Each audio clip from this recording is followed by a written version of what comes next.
आरसीबीच्या सत्कार सोहळ्यापूर्वी बंगळुरूमध्ये दुर्घटना। चिन्नास्वामी स्टेडियमच्या बाहेर चेंगराचेंगरीत 10 जणांचा मृत्यू। गर्दी आटोक्यात आणण्यासाठी पोलिसांनी लाठीचार्ज केल्यानंतर चेंगराचेंगरी।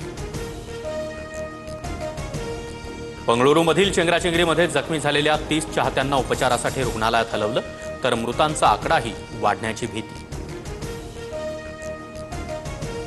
चेंगराचेंगरीच्या घटनेबाबत माफी मागतो। गर्दी नियंत्रणाबाहेर गेल्यानं पोलिसांना सांभाळायला जमलं नाही।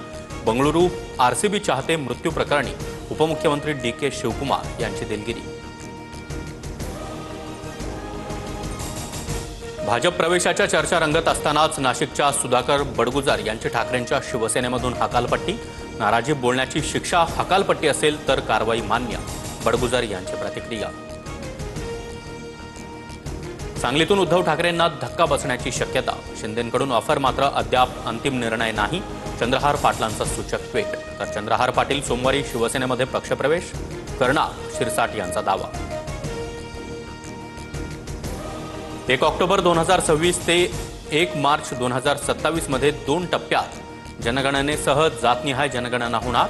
2026 मध्ये लडाख, जम्मू काश्मीर, हिमाचल आणि उत्तराखंड या राज्यात पहिल्यांदा पहिला टप्पा पार पडणार। समृद्धी महामार्गाच्या शेवटच्या टप्प्याचं उद्या उद्घाटन। मुंबई ते नागपूर 701 किलोमीटरचा महामार्ग तयार।